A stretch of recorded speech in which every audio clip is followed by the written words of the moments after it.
Soviet sci-fi isn't just about Stalker and Solaris, which you might already know.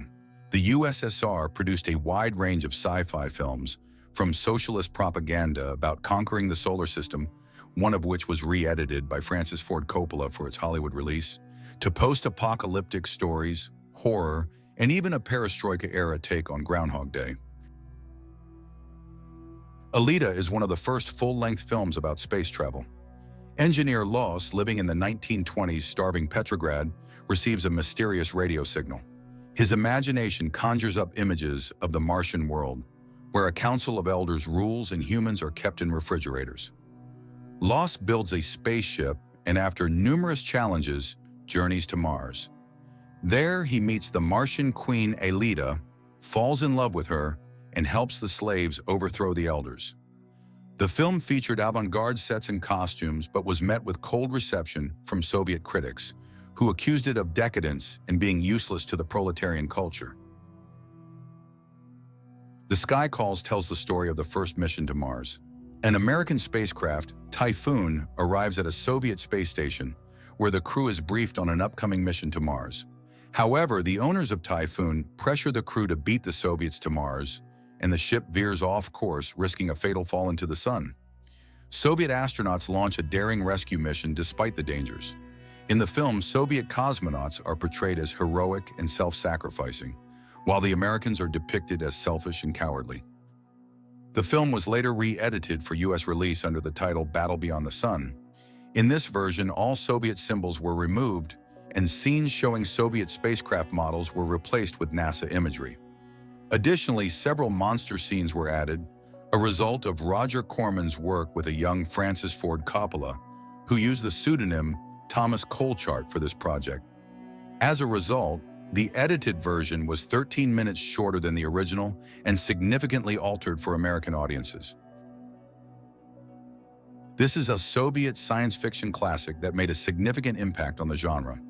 The film follows a joint Soviet-American space crew on a mission to Venus aboard 3 spacecraft. After one ship crashes, the crew must land their own spacecraft and search for a suitable landing site for the others. On the planet, they discover exotic flora and fauna, as well as evidence of intelligent life. The film stands out for its robots and monsters, including the steel robot John, a giant dinosaur, and an aggressive underwater octopus. The technical innovations used in the film were groundbreaking for its time. The film was sold to 28 countries but was re-edited by Roger Corman's company for the US market. In this version, titled Voyage to the Prehistoric Planet, all Soviet symbolism was removed and new monster scenes were added.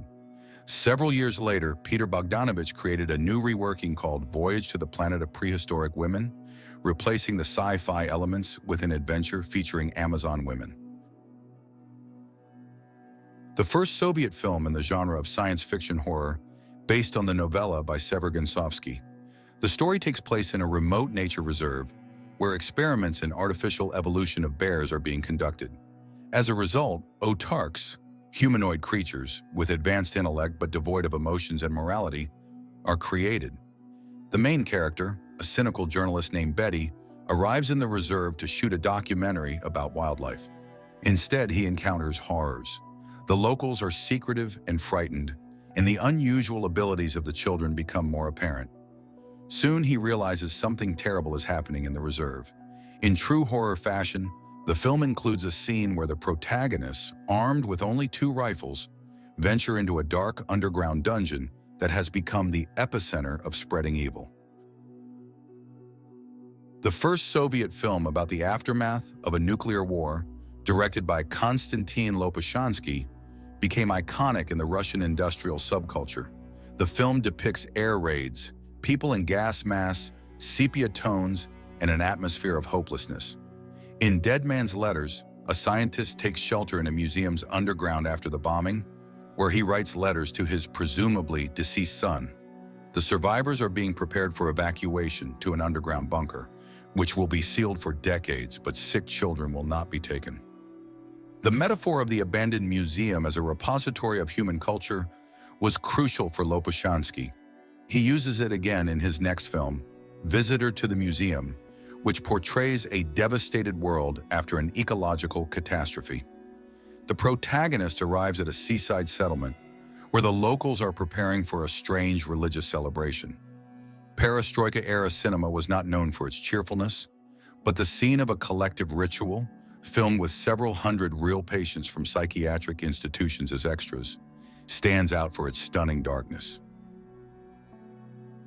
The main character of the film finds himself stuck in a time loop, forced to relive the same day over and over.